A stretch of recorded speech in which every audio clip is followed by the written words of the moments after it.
todos. Antes de nós darmos início à nossa reunião, aqueles avisos de praxe, né? Quem tem aparelho celular, o favor de desligar, para que não haja nenhuma interferência durante os nossos estudos. E vamos ler então uma paginazinha do livro Para Sentir Deus, de Vanderlei Oliveira, pelo Espírito Hermance Dufour. A lição de número 23. Deus tem a solução, porque aquele que pede, recebe, e o que busca, encontra, e ao que bate, abrir-se-lhe-á. Está no Evangelho de Mateus, capítulo 7, versículo 8. Você atravessa a amargura da solidão? Deus pode ser a sua companhia e alimentá-lo de ideais. Você carrega o peso da mágoa corrosiva? Deus pode lhe estender a suave bênção da compreensão. Você está aflito pelo futuro incerto nos seus dias? Deus pode aliviar sua sofreguidão com calma e gratidão. Você se encontra atordoado com a traição? Deus pode felicitá-lo com a brandura do desapego, a fim de aprender a esquecer e avançar. Você está sob a dor da depressão? Deus pode lhe conceder medicamentos infinitos de aceitação e alegria. Você não acredita na vitória de suas provas? Deus pode acender-lhe a fé que remove os entulhos do pessimismo. Se você passa pelas dores expiatórias, recorda que a bondade celeste sempre tem algo a lhe dizer e oferecer para amenizar a luta do caminho, iluminando seus dias com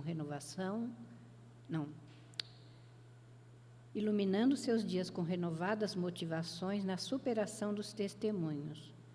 Mas, inegavelmente, se você quer a ajuda divina, recorda também que é preciso querê-la ardentemente, e para tê-la não basta pedir.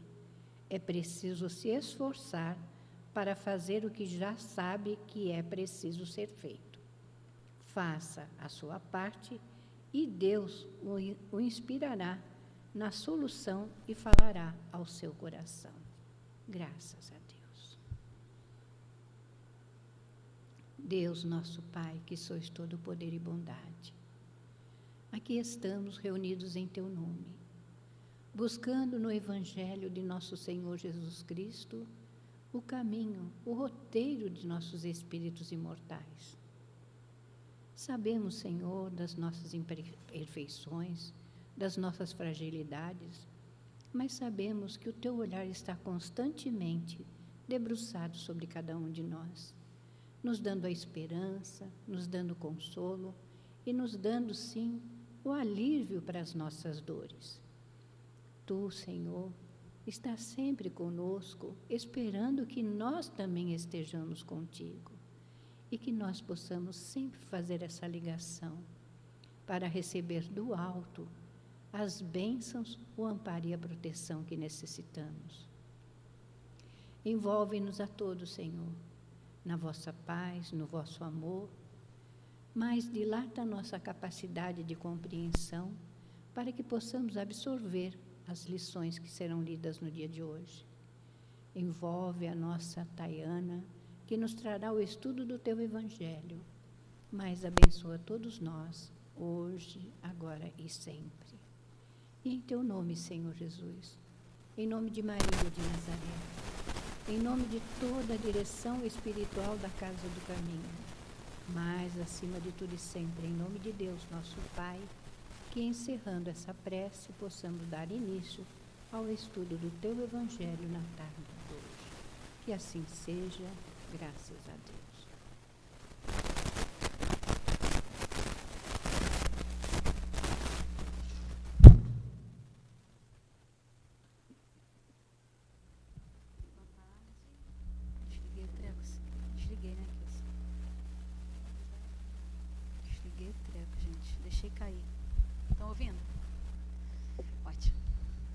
Pessoal, hoje a gente vai estar no penúltimo tópico do capítulo 19, A Fé Transporta Montanhas, Instrução dos Espíritos, não sou eu, a fé, mãe da esperança e da caridade. A gente vai ler o item 11, ler não, né? Estudar o item 11, lendo algumas partezinhas, né? E compilando o que muitos estudiosos da doutrina e também muitos cristãos estudiosos passam para a gente com relação a essa questão.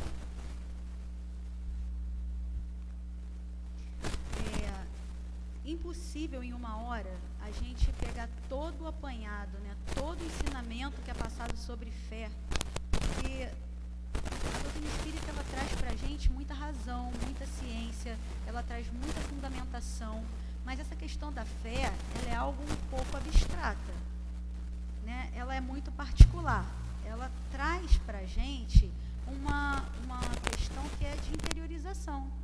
É uma questão que a gente precisa se fortificar para compreender um pouco melhor. Claro, estudando, ouvindo, vendo exemplos, né, a gente consegue modificar o nosso pensamento e isso, como um todo, vai fazendo com que a nossa engrenagem interna funcione de uma maneira que talvez não funcionasse ontem, né? Mas por que eu estou falando isso? A doutrina espírita, ela prega que a gente precisa ter uma razão no que a gente acredita.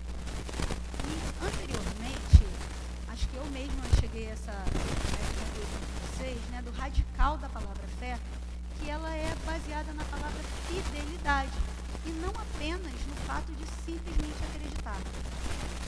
Porém, hoje, esse estudo, só um adendo, né, para vocês conseguirem terem uma visão como eu tive quando isso me foi passado. O Otávio traria esse estudo para a gente hoje, que por uma razão de médico ele não pôde estar.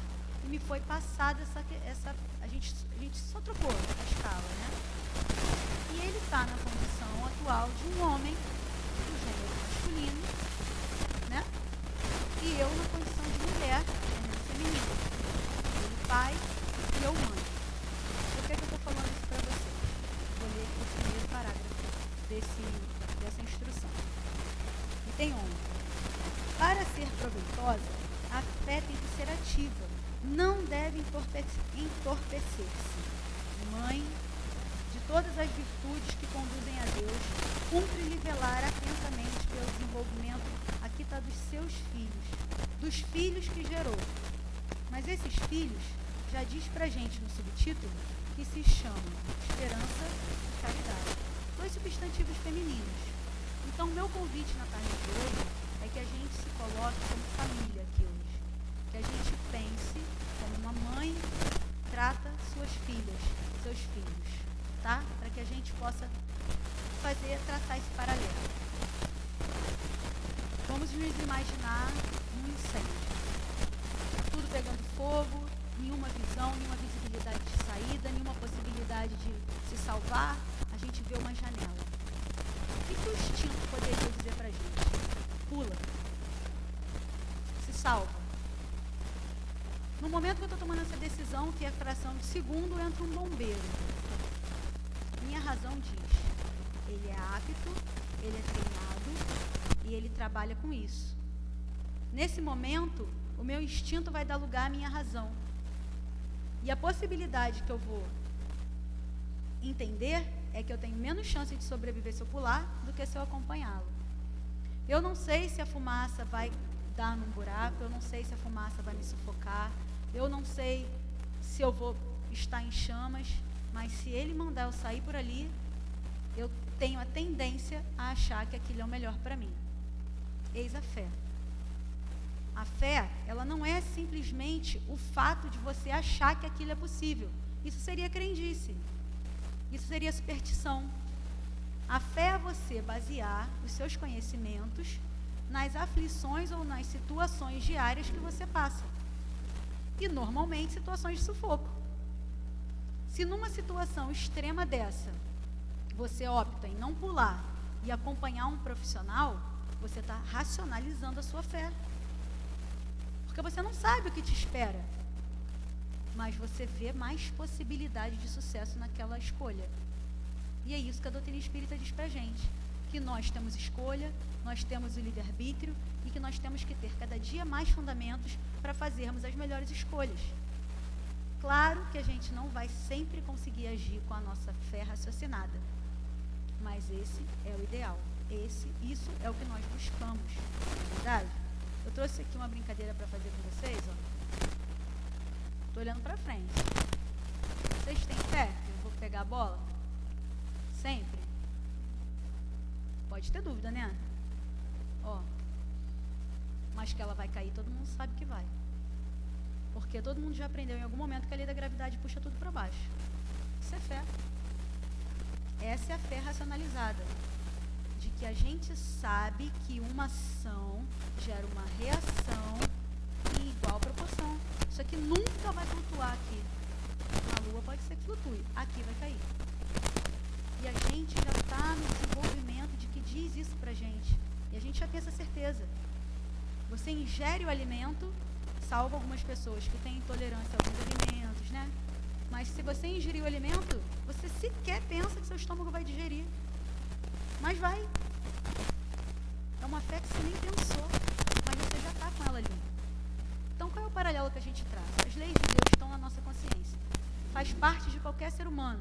Seja o mais primitivo possível, indígena, lá no cantinho, né, de uma floresta, sejamos nós ou os mais intelectualizados possíveis. Isso já está dentro de nós, de alguma maneira. Então, a fé também está ali. A gente às vezes suprime, às vezes a gente reluta, às vezes a gente acha que as atribulações ao nosso entorno são maiores do que ela, mas ela está ali. E para que a gente faça com que ela possa crescer, possa se desenvolver, a gente tem que nutrir essa fé, né? A gente tem que entender essa fé. Eu vou colar bastante aqui hoje, gente, porque eu ouvi pastor evangélico, eu ouvi ateu, eu ouvi, obviamente, muitos espíritas, dentre eles Haroldo, Rossandro, tô fanzoca de um tal de Arthur Valadares, que é um menino novinho, que, gente, que retórica, compensa vocês colocarem lá um menino para falar, porque assim, o Haroldo é uma sumidade, né? A gente já ouve sem reticências, né? Mas o menino é super jovem, sabe? E ele tem aquela coisa que te move. Você estava ali meio que desanimado e ele fala com tanto vigor que você fala assim, nossa, realmente, né? Você refaz seus conceitos. Então, dentre tanta gente que eu ouvi e li, e eu tirei bastante coisa que eu digo para vocês que talvez a gente não consiga em uma hora. Não sei se vocês têm visto lá, nossa casa tem agora YouTube, Instagram, né? Estão sendo alimentados frequentemente. E embaixo dos estudos desse podcast, do podcast que não tem mais vídeo, eu ponho os links principais para vocês verem na íntegra o que eles dizem, né? Porque você pode pensar assim, Tayana inventou alguma coisa ali para florear, mas não é, né? São os estudos de fato que eles, ao longo de tantos anos, né, chegaram para a gente. E aí estamos lá, a mãe, suas filhas, não é isso? Temos nossos instintos, costumamos segui-los às vezes cegamente, doutrina diz para a gente não fazer isso, diz para a gente racionalizar, porém a fé, ela não é muito testada quando a gente está no resort, né? Quando a gente está comendo a comida que a gente gosta, quando a gente está com a nossa família, todo mundo com saúde, né?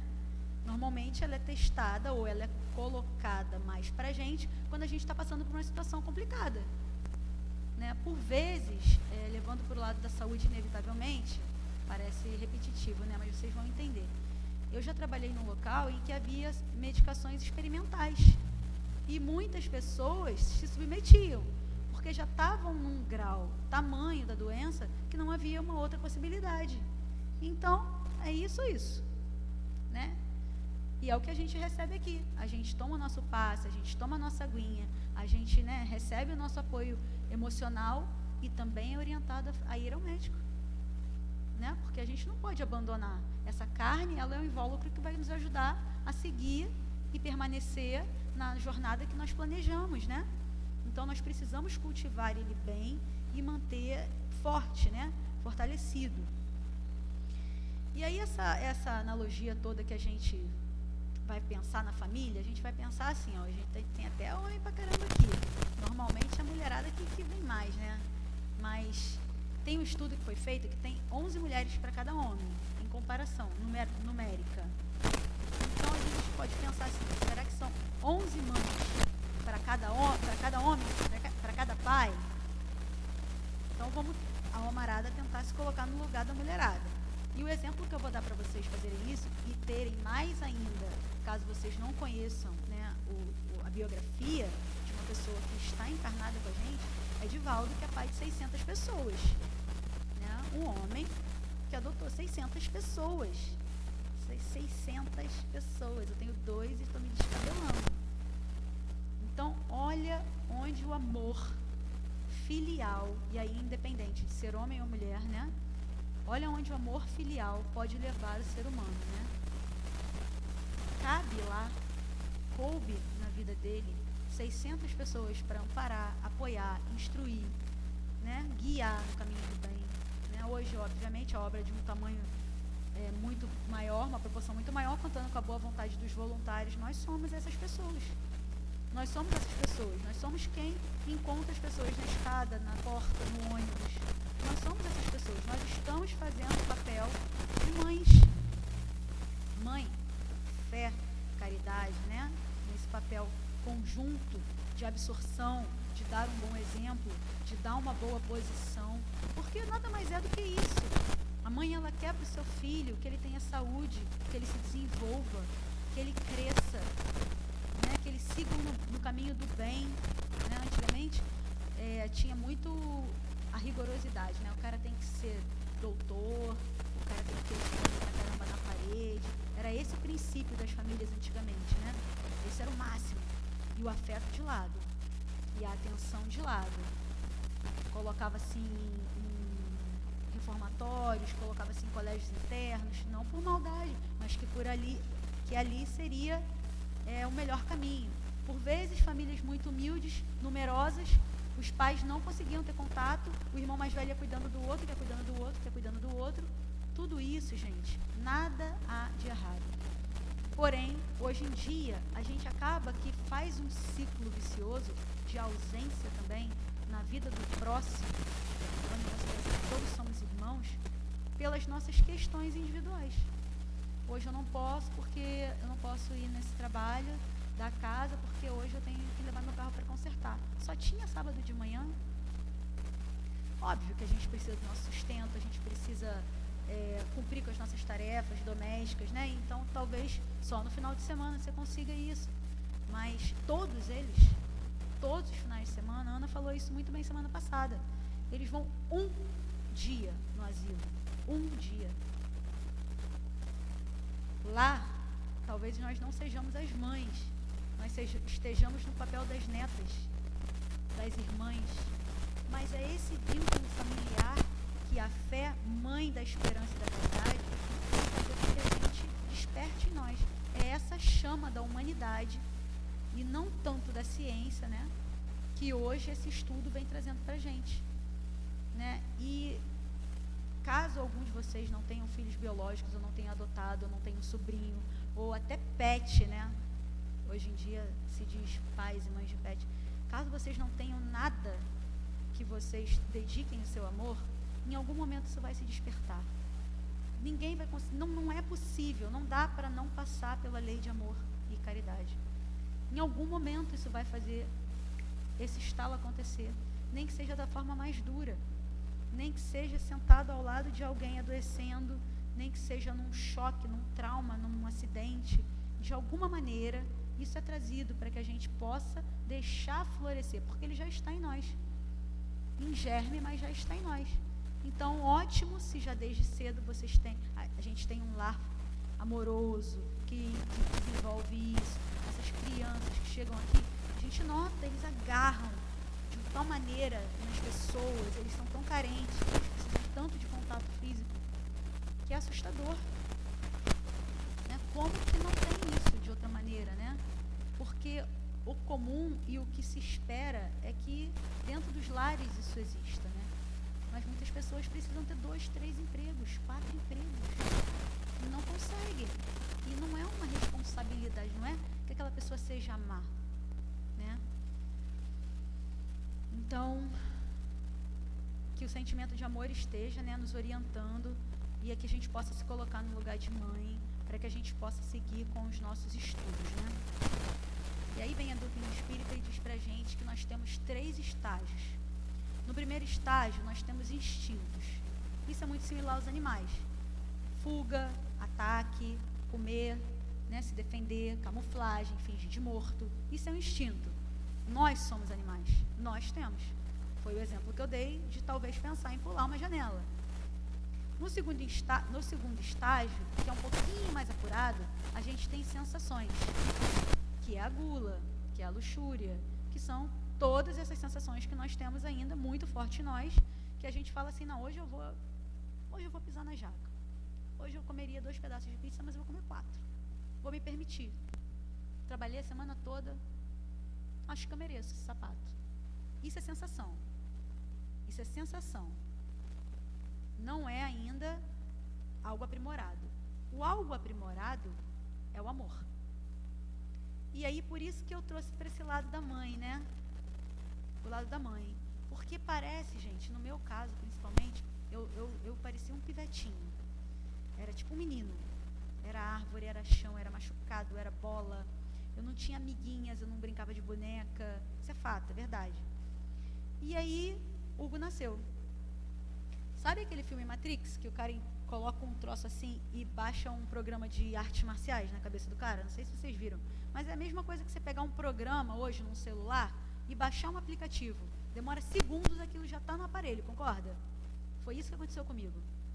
Eu tive uma gestação saudável, eu acompanhava, né, via juntos e tal, mas não aconteceu durante 39 semanas e alguns dias o que aconteceu comigo quando colocaram ele no meu colo.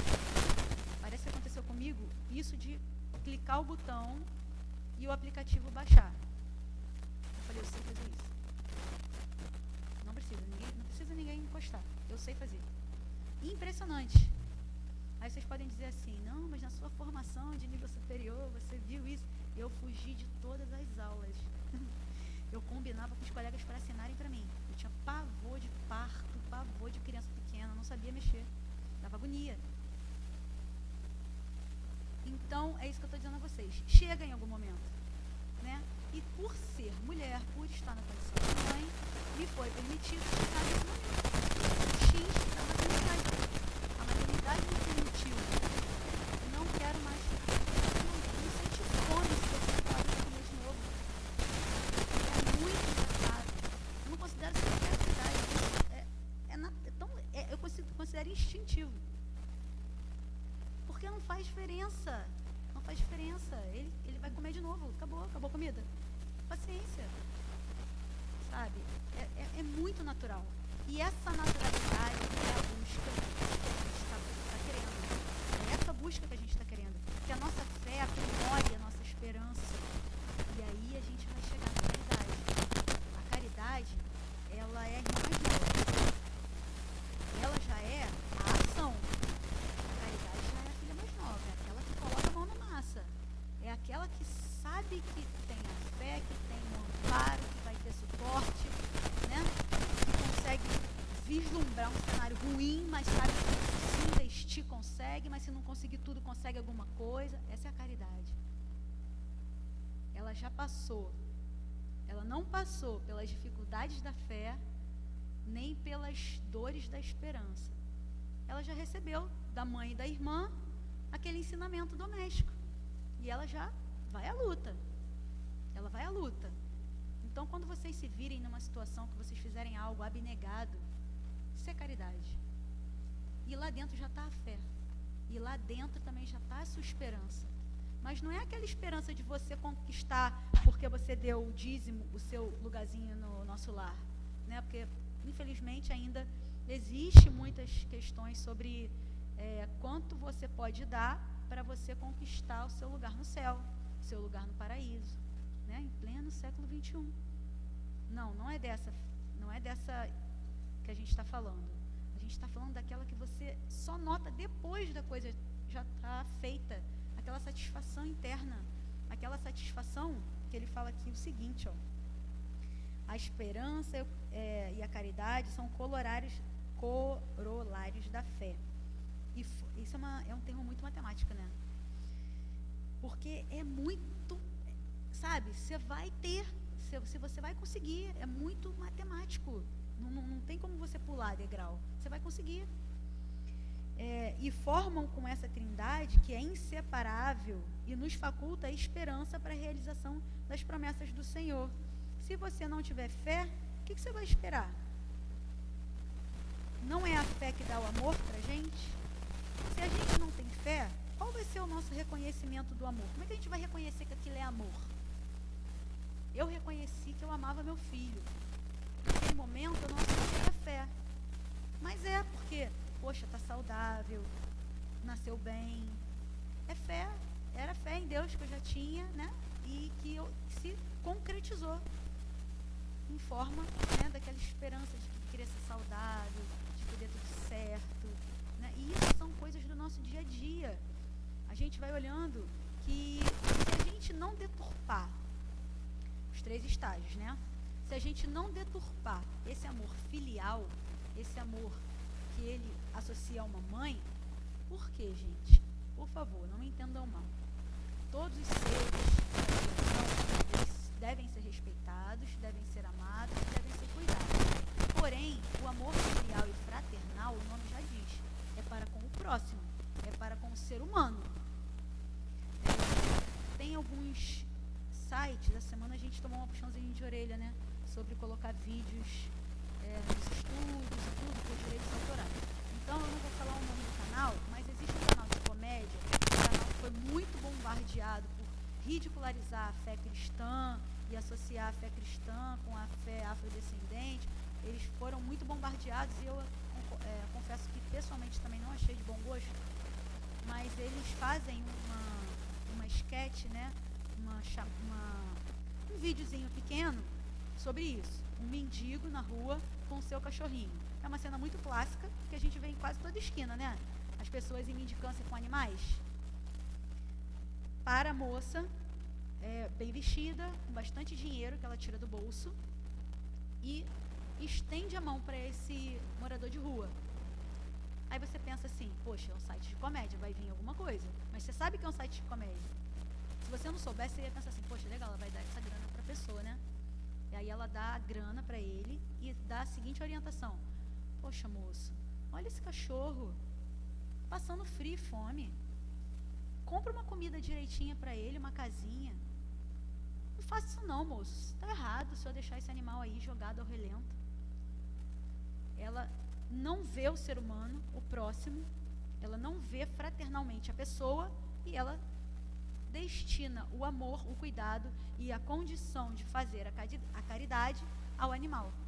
E é isso que tem acontecido na nossa sociedade. Nós estamos nos afastando uns dos outros pela violência, pela incredulidade, pela pouca convicção que nós temos. Fé, falei convicção, mas na verdade é fé. Pela pouca convicção que nós temos na melhoria do ser humano, né? Nós achamos que aquela pessoa não tem jeito e acabou. A gente simplesmente se afasta. Ou no casamento, ou no lar com os filhos, ou com o vizinho, ou com aquele parente próximo, ou na própria casa que nós frequentamos, no nosso trabalho. A gente simplesmente se afasta e destina aquele amor que não vai sair de dentro de nós, porque ele está lá dentro, foi plantado por Deus, para alguma coisa, ou para algum serzinho animal, por exemplo. Tem gente que, além do animal, tem um apego a algum bem material, tamanho que pode ser até comparado ao amor. Isso está errado, gente. Porque se a gente chega no estágio 3, que é o mais aprimorado e o mais esperado, que é amar o próximo como a nós mesmos, se a gente retrocede e destina isso a um animal ou algum ser, a gente está deturpando. Mas foi Deus que fez a gente deturpar? Não. Foi a nossa pouca fé. Eu peguei um estudo hoje, nada por acaso, né? Já estava saturado, eu falei, gente, já botei tanta coisa aqui, não vai dar tempo, já estou em meia hora, não cheguei nem um terço do que eu gostaria, né, de trazer, de estudos que eu vi, mas isso aqui não dá para passar. Rossandro Klinsley, certo? Psicólogo, espírita, muito famoso, palestrante, muito famoso e tal. Ele estava falando que um homem, que eu não sei quem é, não deu tempo de pesquisar, chamado Steven Speakins, ele publicou um livro chamado O Anjo Bom da Humanidade. Esse livro tem 1.400 páginas. Hoje em dia a gente bota audiobook para sequer pegar na página, né? A gente não quer nem ter o trabalho de ler. E esse livro tem 1.400 páginas. Nesse livro, ele faz estudos com pessoas de todos os pesquisadores de todos os mundos, e ele prova por A mais B nesse livro que de 10 anos para cá, a violência caiu consideravelmente. Vocês estão aí pensando, poxa, eu vi a televisão hoje, eu moro aqui perto, não procede. Ele diz que é muito mais fácil para a gente gravar no nosso consciente e no nosso subconsciente as coisas mais grotescas, como um assassinato, como um assalto, como coisas violentas, do que o simples fato de alguém ter ido lá e ter doado X para uma obra de caridade. Isso não vem de jornal. Né? Essa caridade não é bonita de se mostrar, porque o cara gastou 1 milhão se ele tem 1 bilhão. Não fez nada demais. Mas e o óbolo da viúva? Ela deu o que ela não tinha, enquanto os outros estavam dando muito. Naquela época isso chamava atenção. Olha como é que a gente está deturpando. Se naquela época de Jesus, quem botava muito chamava atenção, e hoje quem bota muito é só mais um que está fazendo alguma coisa para aparecer, onde está a nossa razão? Aonde a gente está colocando a nossa fé na melhoria da humanidade? Né? Não, ele botou porque ele tinha mais é que botar mesmo, porque ele é podre de rico, é isso que a gente vai dizer. Eu é que não poderia colocar, porque eu não tenho esse dinheiro. E aí, para terminar, olha só que interessante. Esse olhar, né, que a mídia, que as redes promovem, esse olhar que mostra em lente de aumento uma verdade, a violência. Esse olhar, ele não mostra também o número de pessoas que vem morrendo de envelhecimento natural. Então, se está morrendo de envelhecimento natural, é porque a qualidade de vida está boa, porque se alimentou bem, porque conseguiu passar por isso tudo. Isso não vem de jornal. Meu pai tem 76 anos, trabalha, está disputando com meu filho de 16 quem pula mais alto, e meu pai não é a exceção. Meu pai pode ser a regra. As pessoas estão lúcidas, as pessoas estão trabalhando. Cada vez mais os idosos estão a rimo de família. Mas isso é educação. Isso é educação. A geração antigamente comia melhor. Trabalhava tanto, gente. Não tinha vacina. Não é isso? Morria-se também, da mesma maneira. Infartava, tinha câncer, só não sabia o nome. Nem podia falar. Era feio. Era vergonhoso. Trazia azar para a família. Então, essa mesma lente de aumento que mostra a violência diminuindo, não mostra o aumento da expectativa de vida. Vide nossa rainha Elizabeth, né? Ah, ela é uma rainha, tinha tudo do bom e do melhor. Paciência, centenária. Passou por guerra. Aviadora. Não, tanque de guerra, né? Ela mexia lá no exército. Mulher. Ah, mulher não pode votar, não pode falar. Como não? Rainha, é meu isso aqui, ó. Então, gente, nesse livro, ele buscou 4 avaliações. Bill Gates, The Guardian, The New York Times and The Economist. São 4 coisas estrangeiras, né? Esse livro não é daqui, mas são 4 ícones que movem a sociedade norte-americana. E um deles, acho que foi o The New York Times, disse que é um dos livros mais impactantes da história do mundo, pelas comprovações. Então vejam bem, se ele quer provar por A mais B que a gente consegue, que a gente está conseguindo, quem somos nós, as pessoas que estamos para progredir, melhorar, nos adaptarmos para um planeta de regeneração, quem somos nós para dizermos que não tem mais jeito?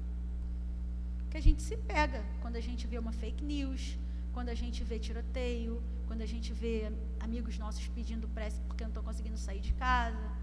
A gente se pega, se afastando de Deus, se afastando da lei universal, de que Deus é bom e justo, soberanamente bom e justo, né, Gil? E que sabe de todas as coisas. Para que tanto impacto? Para que tanta violência? Para despertamento. Para despertamento. Porque se não fossem as guerras, se não fossem as calamidades, será que a gente ia se movimentar em tirar a nossa roupa que está lá no canto do armário para doar? Quarta-feira mesmo a gente foi acionado e mobilizado sentimentalmente para ajudar uma moça. Mas quantas pessoas tem aí fora que a gente pode ajudar? E a gente está comprando ração de não sei quantos reais. Gente, por favor, novamente, não há demérito em você cuidar do seu animal, não é isso? É o peso e a medida de cada coisa, né? O seu próximo humano, ser humano, é a prioridade. É aonde a gente vai depositar a nossa caridade.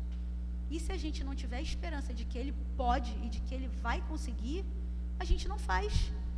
Quantas e quantas vezes a gente doa? Comigo foi até cômico. Eu no ônibus, eu sempre repito a mesma história porque eu tenho pouca, por isso que eu repito. No ônibus com dinheirinho contado, entra uma pessoa mancando, todo tortinho, pedindo dinheiro. Peguei o que eu tinha no bolso e entreguei. O ônibus lotado, demorou para a pessoa sair, quando saiu andando direitinho. Rapaz, aquilo me deu uma revolta. Aí eu, jovenzinha, né, falei assim, nunca mais ajudo ninguém. Quiser que trabalhe. Mas de quem é a responsabilidade? É dele. A minha é de ajudar. A minha é de ter esperança que uma hora a ficha dele caia, que aquilo está errado. A irresponsabilidade e a responsabilidade estão vinculadas diretamente ao grau do seu conhecimento. Aquela pessoa é uma pessoa que não tem nenhum tipo de vislumbre de vida futura, de vida eterna, né? De que nós somos frutos de nós mesmos, de que nós vamos reencarnar e vamos ter que de alguma forma nos reajustarmos com a lei. Cara, não está fazendo nada demais, está sendo só mais um gado, está sendo mais um na leva. Já você não. Você sabe que se você não ajudar, você está sendo irresponsável. Não é o mal que você não fez, é o bem que você deixou de fazer. E esse bem que você deixou de fazer vai pesar muito, já que você tem consciência de que aquilo é importante. Vamos mais à frente. Então, olha bem. A gente chega à razão de que, a gente chega à conclusão de que a fé, está escrito aqui, ela vai velar, tomar conta, ela vela, ela não adormece no cuidado com suas filhas. Isso é de tamanha responsabilidade, né, que assim, o professor, ele sabe disso que eu estou falando, homem ou mulher. O cara que é devotado, que descobriu sua vocação, o psicólogo, não desliga o telefone, né? O médico, o professor, né? O policial, ele sabe exatamente a sua responsabilidade. E trazendo aqui para o nosso mundinho, nós como evangelizadores, frequentadores, como pessoas mais velhas, como é que eu posso dizer, minha jovem, não faça isso, e amanhã ela me encontra na esquina fazendo?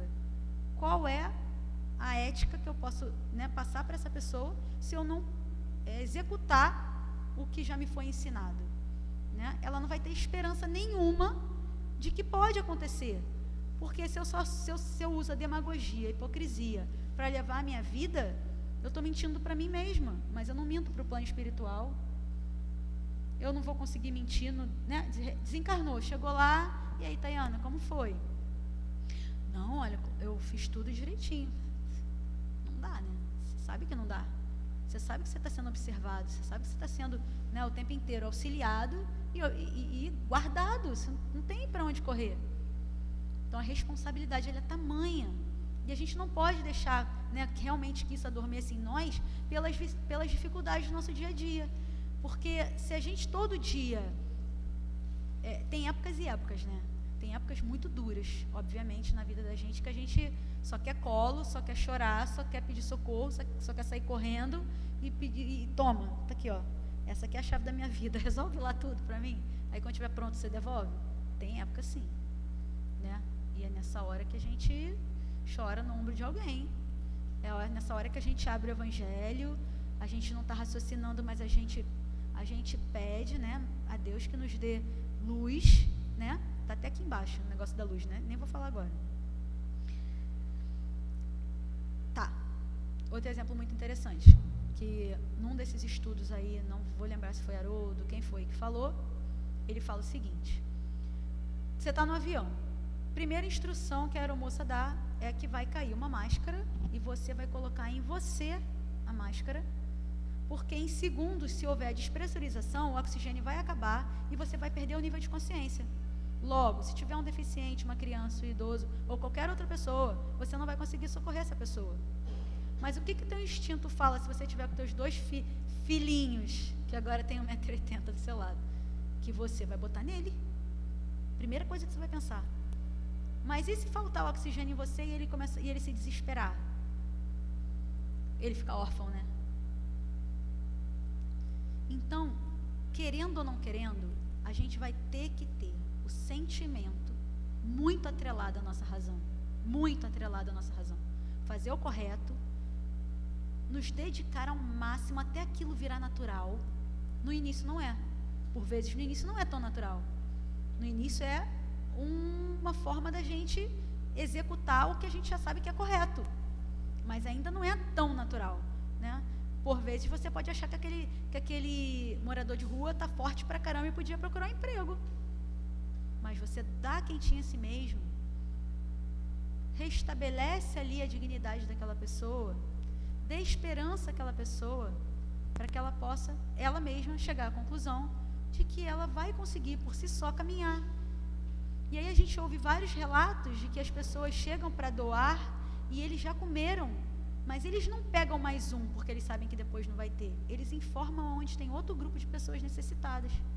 Aí você pensa, poxa vida, eu estou olhando para cima, para o Bill Gates, dizendo que o livro foi a coisa mais impactante que ele já viu no mundo, mas eu não consigo me colocar no lugar, não consigo mesmo me colocar no lugar de uma pessoa que está lá na Croácia, que não sabe se vai cair uma bomba na cabeça dela, do filho dela, da mãe dela. Não sabe. Né? A gente andou uma época numa imitação danada aí dos Estados Unidos, com gente atirando dentro de colégio.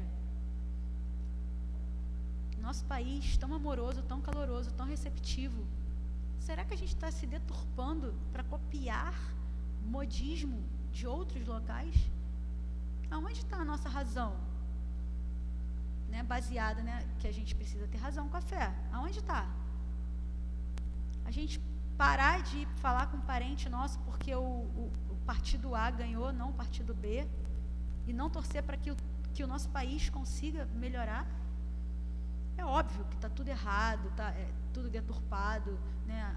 Haroldo disse essa frase, alguém perguntou a ele, quando o ser humano vai estar mais ético? Quando ele se aproximar de Deus? Aí ele disse, não, ao contrário, quando ele vai, ele estará mais ético, ele será mais ético quanto mais perto de Deus ele estiver. Quanto mais perto de Deus ele estiver, mais ético ele vai ser. Porque se ele conhece as leis, ele não vai burlar as leis. Então ele vai ser ético, ele vai agir conforme manda a lei, que é para amar o próximo como a ele mesmo, fazer ao próximo o que ele desejaria que fizesse com ele.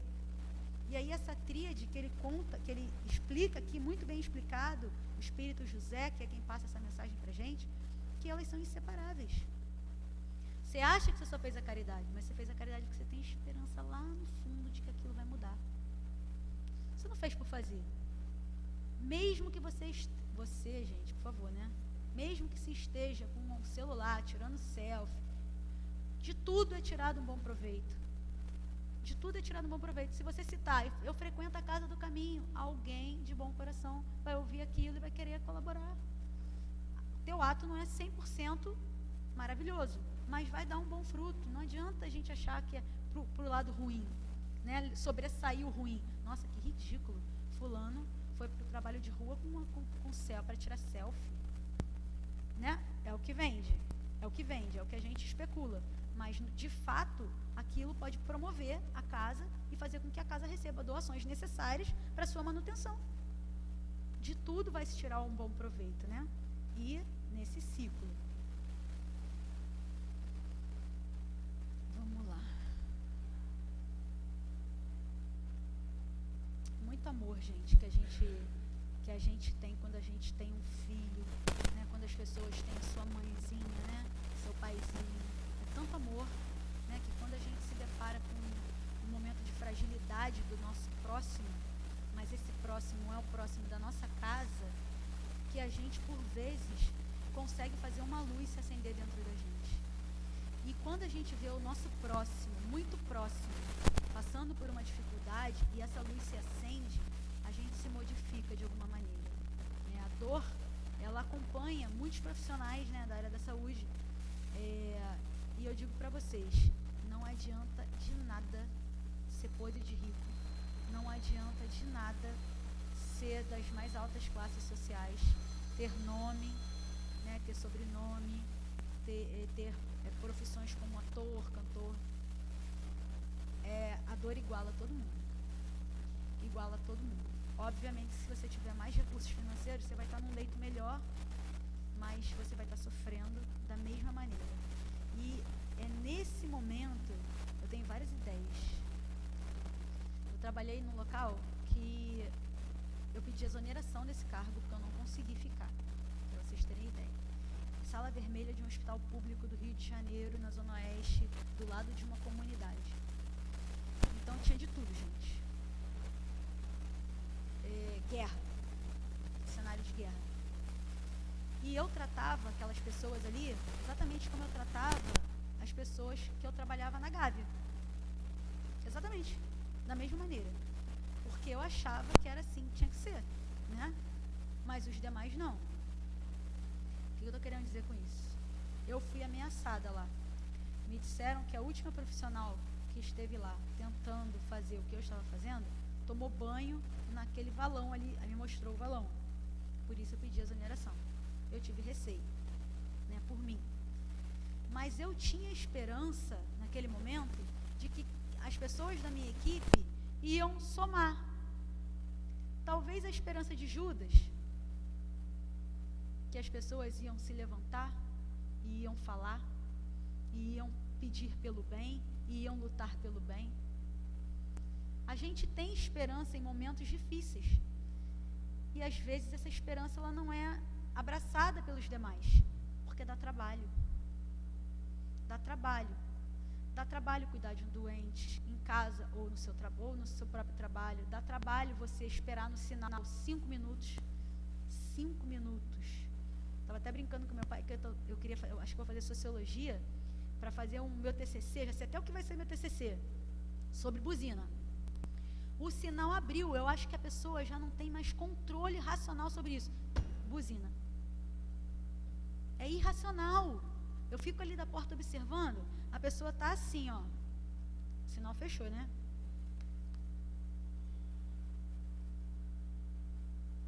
Abriu, buzina. É quase um jogo. Eu acho que isso já não está passando pelo racional da pessoa. Já não está passando. E quase atropela, quase bate. E xinga. E tem violência. E a coisa aumenta, porque você não sabe com quem você está falando na frente. E se o cara for mais esquentadinho que você? Na época que eu ouvia essas coisas, se a pessoa estivesse correndo muito, falava assim, tem alguém doente ali dentro. Está indo tirar o pai da forca. Tinha esse ditado, né? Gente, está todo mundo indo tirar o pai da forca? Não dá. Você precisa ser essa luz no seu cadinho, no seu mundinho, na sua vizinhança, na sua casa. Você precisa ser esse freio. O freio que vai mostrar para essas pessoas que é possível, com fé, com esperança e com caridade, apaziguar. Porque senão, né, olho por olho e dente por dente, não vai existir. A lei não vai permitir, é progresso. Ok, mas não vem de... Lembra que não vem de jornal?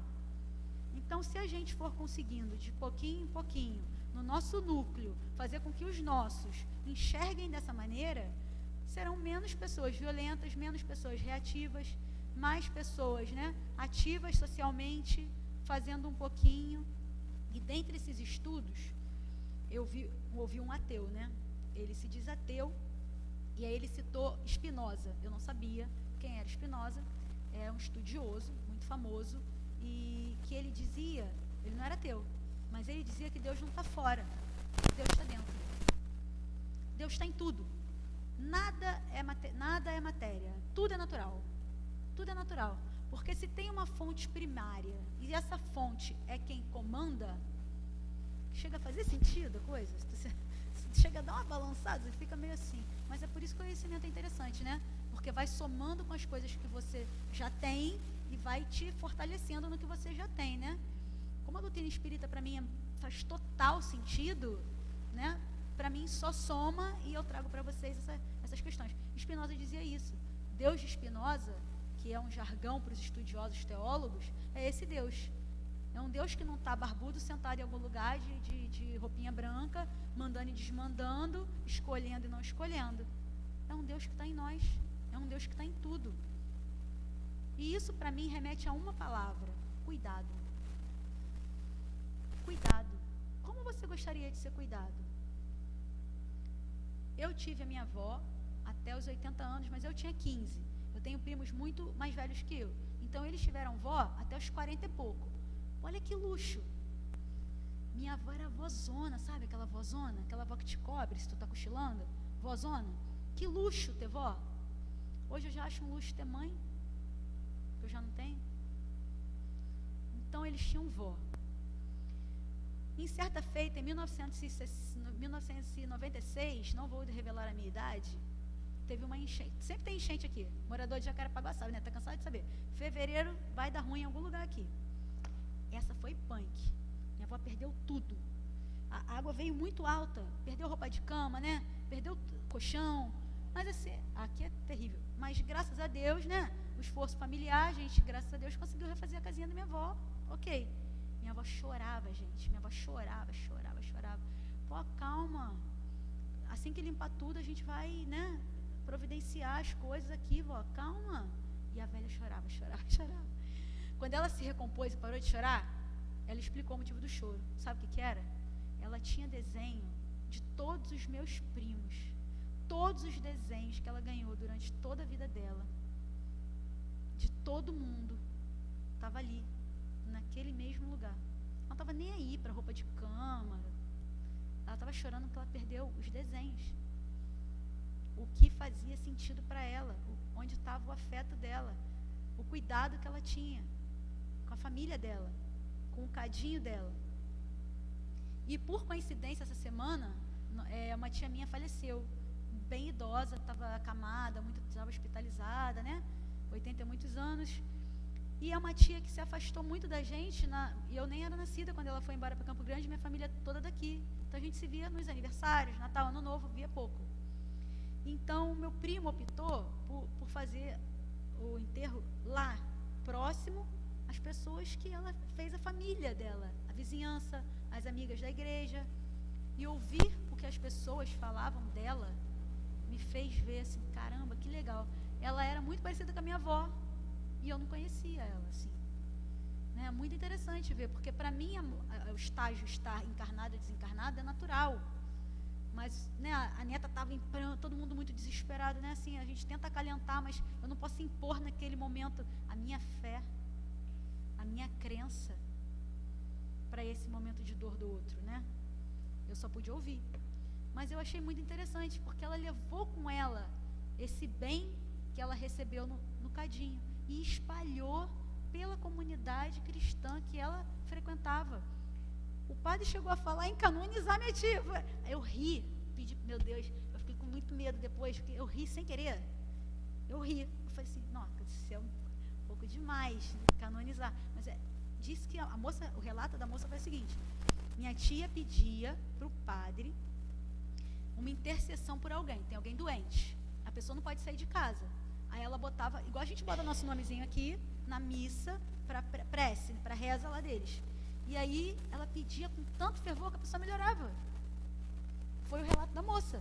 Quantas e quantas vezes a coisa acontecia de repente. Alguém perdia tudo, aí ela começava a mobilizar, acontecia rápido. Eu falei assim, caraca, que legal conhecer uma pessoa, infelizmente sem poder ter convivido, mas saber que as pessoas, mesmo com a dureza da vida, minha tia não tinha grandes recursos financeiros, ela se dedicou a espalhar o que ela podia, que era a força de vontade dela. E nada mais é, gente, a fé, a esperança e a caridade do que trabalho. Né? A gente acha que a gente vai fazer tudo com asinha, harpa e luzinha saindo da cabeça, mas ainda não estamos nesse estágio. E a gente sabe que quanto mais evoluído, mais trabalho, né? Mais demanda. Né? Jesus, ele passou muitas coisas, né? O tempo corre muito aqui, é uma maldade, porque tem muita coisa legal que eles falaram e que eu queria trazer para vocês, mas uma coisa muito importante, uma advertência. Não devemos aceitar jamais uma fé cega. Jamais. Em nenhum momento da nossa vida, em nenhum momento de desespero, fé cega. Nenhum momento de desespero. A brincadeira é, nunca leia a bula, né? Se a gente for ler bula, a gente não toma remédio. Mas é mais ou menos isso. Não lê bula, não. Porque senão você vai ficar cego. Cego para todos os problemas. O que a gente tem que ter na nossa vida? Um pilar, e se estamos sentados aqui, a doutrina espírita, e esse pilar ser o nosso guia. Ah, o cara não tem nada. Jesus, não tem nada. O bem. Tá bom. Esse ateu que eu li, né, que estava debatendo com esse pastor, eles não discordaram de nada. O pastor não discordou de nada do ateu e o ateu não discordou de nada do pastor. Uma educação assustadora. Porque eu não me sinto capaz de debater com um teólogo, obviamente, não me sinto capaz de debater com um teólogo. Eu ouço, né, e aprendo, né, não teria condições de debater com uma pessoa de outra crença. Mas eles poderiam debater, eles são sumidades nas suas cadeiras. E eles chegaram à conclusão de que eles falam a mesma língua. Isso é o bem, é aonde a doutrina diz que a gente vai chegar. O futuro das religiões. Não é que todos serão espíritas, todos seremos bons. E aí pronto, acabou. O cara está com fome, você sentiu fome? A pessoa tem fome. Você está com frio? A pessoa tem frio. Você precisa de uma casa? A pessoa precisa da casa. Acabou, gente. Né? Aparentemente parece simples, mas a gente ainda não executa. Mas a gente já tem na gente o entendimento de que isso é muito importante. Fé cega jamais, um pilar é muito importante. Compreender esse pilar já nos ajuda mais ainda, né? Porque a doutrina espírita, a gente às vezes lê, às vezes não, sempre. Toda vez que tenho estudos, não sei quantas vezes eu estudei com o Gil, quantas vezes eu já li esse evangelho, cada momento da nossa vida, aquela passagem, ela é lida de uma nova maneira. E de uma maneira mais eficiente. Porque a gente já conseguiu dar passos, a gente já conseguiu passar por provações, ou não, que até o fracasso nos ensina, né? E a gente consegue ser melhor nisso. Ame, creia mais, mas creia com convicção, para não ser superstição, para não ser crendice, né? Que a gente consiga nos ajustar a essas máximas do Evangelho, que a gente consiga ter empatia com o nosso próximo, que a gente consiga ver na nossa prova uma razão para aquilo, né? Como a gente acredita em reencarnação, que a gente não fique se lamuriando, que a gente não fique toda hora por quê, a menos que esse porquê seja produtivo. Por quê? Não está aqui, está em algum lugar. Então, melhor eu aprender, porque se eu não aprender, a prova não acaba, né? Melhor eu fazer aquele caminho, um caminho muito bom. Gente, a perda do sentido da vida, isso aí eu ouvi também numa palestra, achei a coisa mais linda. A perda do sentido da vida é uma tristeza. A fé, ela vai alimentar a esperança. Viver sem esperança é o maior de todos os males. É muito triste não ter esperança de que nada vai mudar. São aquelas pessoas igual no desenho, ó vida, ó azar, ó porque eu. Gente, isso é muito triste. Parar perto de uma pessoa assim é deprimente. O nível vibracional é muito baixo. Aí você pensa assim, nossa, eu quero correr de perto dessa pessoa. Você é egoísta, você quer sair dali. Mas se você parar para pensar que aquela pessoa, ela que está sofrendo mais, é muito triste ela não ter uma luz, uma esperança, um caminho. E o que a gente pode fazer? Fazer ela ver no que ela é boa. Às vezes ela é boa em costurar, em fazer artesanato, em cozinhar, sei lá, gente, pregar prego. Não sei, em alguma coisa ela tem aptidão. Para alguma coisa ela tem tom da oratória. Tem gente que fala muito bem e não sabe ler. Mas às vezes ela não sabe disso. Ninguém falou para ela, só menosprezaram, só diminuíram ela. E ela vive essa tristeza, desesperançosa, sem fé, sem perspectiva, né? Porque essa palavra perspectiva, ela é muito bonita, mas é exatamente isso. Porque você termina o fundamental, você vai para o médio, e depois você quer o superior, e depois você quer se especializar, aí depois você acha que você sabe fazer bolo, aí depois você acha que você pode vir aqui e falar alguma coisa para alguém, aí depois você lembra que tem que ligar o bebedouro. Isso é útil. Isso é muito bom, ser útil.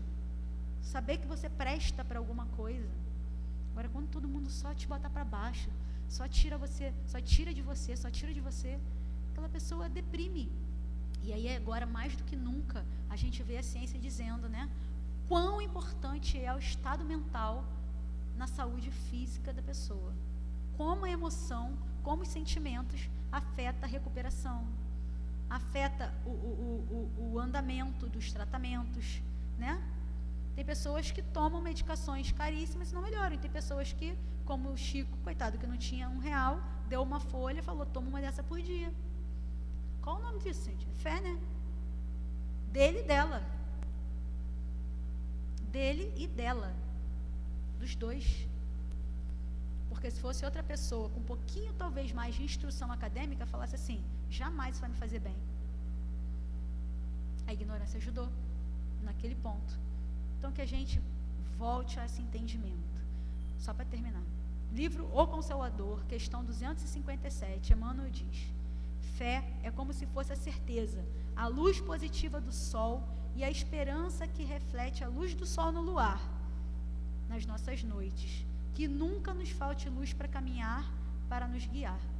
Então, se a gente pensar só no sol, a gente vai ter sempre um momento de trevas, mas não. Deus é tão maravilhoso que Ele permite que a luz do sol reflita na lua e em todos os momentos da nossa vida a gente vai ter essa luz. Basta a gente querer ver. Porque se a gente achar que tudo é trevas, nem se alguém vier com, né, a solução pronta, você vai aceitar. Porque você já se vitimizou, né, você já se deixou cair. Né? Então, é essa força, né? E só para, juro, para terminar, juro, limiar, de novo, voltando para mim, né? Caindo para a gente de novo. Limiar é o limite. Limiar de dor é uma coisa muito interessante. Cada um suporta de uma maneira. Então, a gente tem no hospital, isso aqui, ó. Um segundo, peraí. Vai parecer pequeno, mas é isso aqui, ó. A gente tem essa escalinha. Não sei se vocês já foram no hospital e viram isso daqui, ó. Tá vendo? A escalinha. Aí a gente pede para a pessoa apontar. Onde está doendo?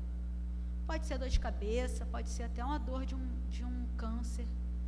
A pessoa aponta. E a gente nota que essas pessoas que recebem visita dos familiares, recebem visita dessas pessoas que são os doutores da alegria, recebem visita dos seus pets, recebem essas pessoas que tocam, ou que são bem tratadas, ou tratadas com mais empatia e humanidade pelos profissionais, são pessoas que tendem a ter menos dor. Porém, a doença é igual. Então, que a gente possa entender o limiar de cada um. Né? Que a gente possa entender que não tem como a gente mensurar a dor do outro. Não tem como a gente dizer que é frescura. Não tem, a gente chamava o paciente de pitiático, quando a gente achava que era piti. E a experiência vai mostrando, a idade vai mostrando para a gente que não tem como a gente mensurar isso. A gente tem que ter caridade. Quantas e quantas vezes água com açúcar melhorou dor de paciente com câncer no hospital, gente? Verdade, tá? Porque não tinha mais o que dar para a pessoa, a pessoa ia ficar intoxicada, porque a gente já tinha dado tudo e nada tinha passado. Então, sobrava água com açúcar. Mas dada sentada ao lado e vendo a novela junto. Aquela pessoa estava sozinha. É muito duro sofrer sozinho. Muito duro. A gente perde a fé, a gente tem um temor danado. E a questão 941 do Livro dos Espíritos diz que o temor da morte, quando o indivíduo é justo, essa morte, ela não mais o assusta. A fé lhe dá a certeza do futuro, cuja lei se submete e faz com que ele não não traga mais consigo essa incerteza, né? Porque ele traz na sua consciência que ela está a consciência tranquila. Ele já se harmonizou com Deus. Mas esse é um estágio de entendimento, né, também muito particular. Mas é justamente nesse finalzinho, no temor da morte, que a gente precisa ter mais caridade com as pessoas, né? Proporcionar que ela tenha mais fé nessa vida futura, né? Mais esperança, que tudo isso é momentâneo, tudo vai passar, né? Como Maria mandou dizer para Chico, e que a gente vai conseguir. Isso não tem o que ver, a gente vai conseguir. Se não for agora, vai ser em algum momento, mas que todos nós juntos podemos conseguir de uma forma mais amena, tá certo? Muito obrigada, gente, pela atenção na tarde de hoje. Essa era a mensagem sobre fé.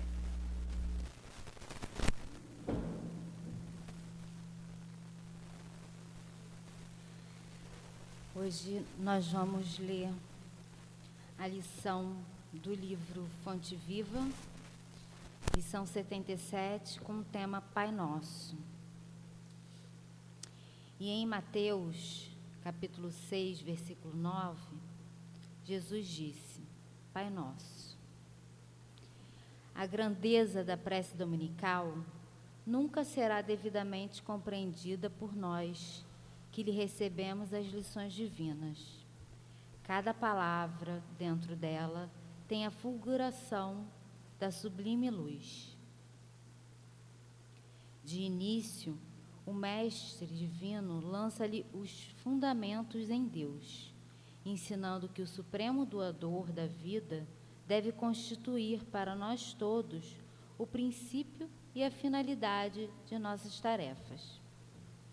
É necessário começar e continuar em Deus, associando nossos impulsos ao plano divino, a fim de que nosso trabalho não se perca num movimento ruinoso ou inútil. O Espírito Universal do Pai há de presidir-nos o mais humilde esforço na ação de pensar e falar, ensinar e fazer. Em seguida, com um simples pronome possessivo, o Mestre exalta a comunidade. Depois de Deus, a humanidade será o tema fundamental de nossas vidas.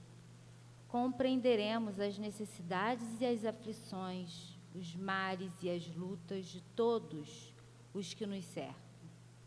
Ou estaremos segregados no egoísmo primitivista. Todos os triunfos e fracassos que iluminam e obscurecem a terra pertencem-nos de algum modo. Os soluços de um hemisfério repercutem no outro. A dor do vizinho é uma advertência para a nossa casa.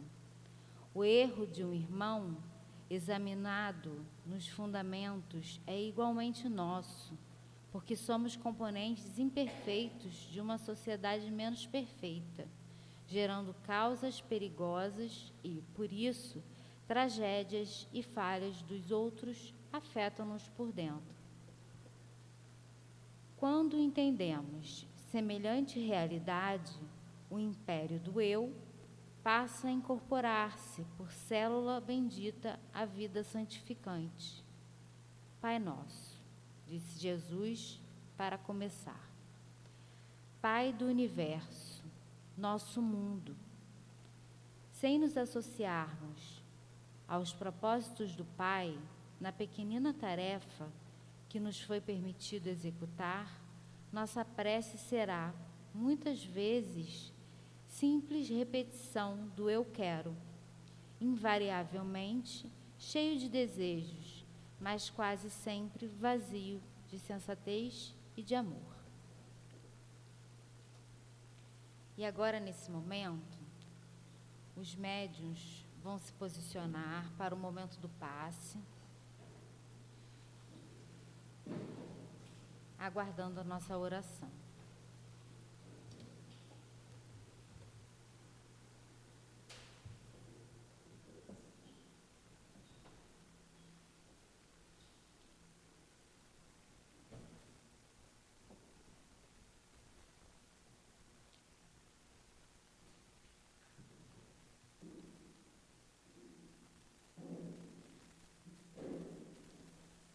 Deus, nosso Pai, Jesus, nosso divino médico, queridos amigos espirituais, rogamos as vossas bênçãos de amor, de paz, de equilíbrio e de cura para todos nós que aqui estamos. Que os bondosos amigos espirituais encontrem em nós as disposições para o bem. Que seja em teu nome, em nome dos bons espíritos e, acima de tudo, em nome de Deus, que possamos iniciar o passe. Graças a Deus. O Cristo nos ensinou uma prece voltada ao Pai de todos nós, com as características que constam no Evangelho segundo o Espiritismo, deixada por Kardec. Sob a mais singela forma, ela resume todos os deveres do homem para com Deus, para consigo mesmo e para com o próximo. E encerra uma profissão de fé, um ato de adoração e um ato de submissão. O pedido das coisas necessárias à vida e o princípio da caridade.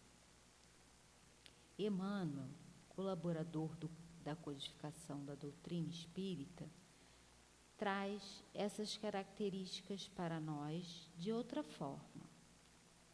Reforça que o Cristo, nosso Pai, está acima de todos nós e de nossas vontades. Nossa vida deve ser dedicada a Ele antes de qualquer coisa. Dessa forma, estaremos nos dedicando a nós mesmos e aos nossos semelhantes. Deus não nos criou para vivermos isolados, e nossas atividades devem ser executadas com um espírito de coletividade, pois não somos mais importantes que ninguém. Depois de Deus, o semelhante deve ser pensado da mesma forma que pensamos em nós. Devemos fazer aquilo que gostaríamos que fizéssemos para nós. Amar a Deus sobre todas as coisas e ao próximo como a si mesmo. Devemos pensar para o outro o que pensamos para nós. Uma vida digna. As nossas dificuldades podem ser as do vizinho e vice-versa. Seus erros podem já tê-los cometido. Aquele que falha conosco precisa tanto do perdão de Deus como nós. Por isso, devemos perdoá-lo quando falhar conosco. Ao orarmos a Deus, devemos lembrar que Ele é Pai de todos nós. Além disso, sua soberana vontade está descrita na lei, que é sua. Daí a humildade ao lhe pedir algo, pois antes de tudo devemos pedir compreensão de sua lei, pois nela está todos os caminhos para a felicidade. Desta forma, sempre teremos bons espíritos a nos fortalecer na luta do dia a dia. Assim, seremos um filho, antes de tudo, cumpridor de seus deveres para com Deus, para consigo mesmo e para com o próximo. Deus nos clama a celebrar o outro. E o nosso irmão através de Jesus e a prece dominical. Na nossa elevação, nossos irmãos sempre terão um grande papel. Não deixemos o egoísmo ser a prisão dos nossos espíritos. Por isso, vamos em busca das dores do mundo, pois são sim da nossa responsabilidade. E que Deus nos ajude, para que a gente consiga ver em toda a humanidade os nossos irmãos. Que assim seja. Vamos agora continuar em vibração elevada para receber a mensagem do plano espiritual.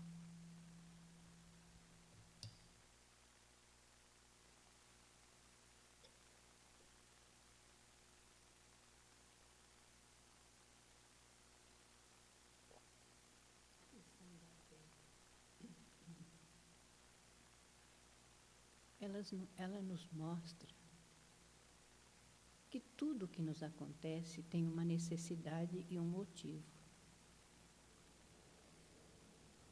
E tudo o que acontece lá no outro hemisfério repercute aqui. Porque essas ondas nos alcançam. Todos nós nos achamos ligados uns aos outros. Somos filhos do mesmo Pai. Somos filhos desse Pai amoroso e misericordioso, que permite que o sol se erga todos os dias para aquecer a terra, nos mostrando a natureza em sua perfeição, em sua sublimidade, que cumpre seu papel de obediência das estações e de tudo que nos cerca. Mas nós, humanos, somos muito complicados, porque buscamos soluções imediatas para os nossos problemas.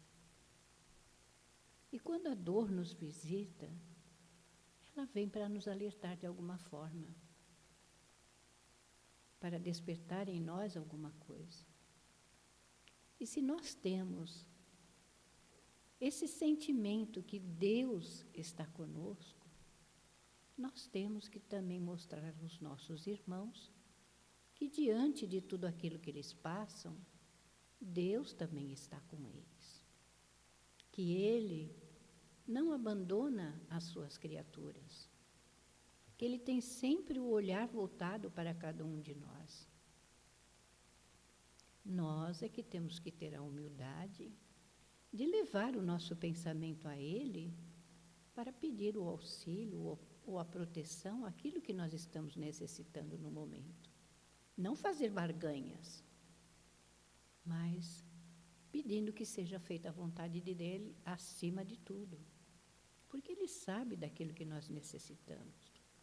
E muitas vezes, aquilo que enxergamos como um mal, na realidade é um grande bem, porque talvez vai nos livrar de muitos desabores no futuro. Então, compreendamos que tudo está certo, que Deus não dá dor maior para aquele que está suportando, que todos têm, sim, condição de suportar. Mas não vamos julgar ninguém, porque cada um sabe como é que está a sua dor. Porque às vezes as dores são muito mais morais do que físicas.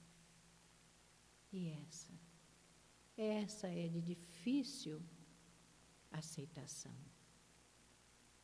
E se nós estamos internados num planeta de expiações e provas, nós sabemos que todos nós devemos à lei do Pai. E estamos tendo uma oportunidade de refazer o nosso caminho de uma forma diferente. Então, nós temos que ter o raciocínio para as nossas escolhas, para que no futuro não venhamos a sofrer mais. Porque as oportunidades são dadas igualmente a todos, porque Deus não tem privilégios para com ninguém. Ele dá a oportunidade a todos iguais. Nós é que temos que ter lucidez, discernimento para compreender e para aceitar. E quando pedimos com fé, com certeza, Ele vai nos ajudar a suportar aquilo que nós estamos atravessando. Pensemos nisso com todo carinho. E olhemos para a história que nos trazem verdadeiros heróis que passaram por este mundo e que suportaram as dores, os problemas e as vicissitudes da vida. E tenhamos a fé que transporta montanhas, que tira os obstáculos do nosso caminho, para que prossigamos para o alto, para a frente e para Deus sempre. E que a paz e o amor de nosso Pai esteja em cada mente, em cada coração aqui presente e também naqueles que não puderam estar conosco na tarde de hoje. Que assim seja, graças a Deus. E assim, finalizamos a palestra e os trabalhos da tarde de hoje, agradecidos por estarmos aqui, pela oportunidade de assistir, de estudar e de receber tanta luz através das palavras, através desses ensinamentos. Obrigada, Pai. Abençoa todos que vieram, abençoa essa casa bendita e que a gente possa continuar com os nossos pensamentos elevados, continuar com essa vibração tão abençoada. Que seja em seu nome, em nome de Jesus e dos bons espíritos, pedimos a permissão para encerrarmos os trabalhos dessa tarde. Que assim seja, graças a Deus.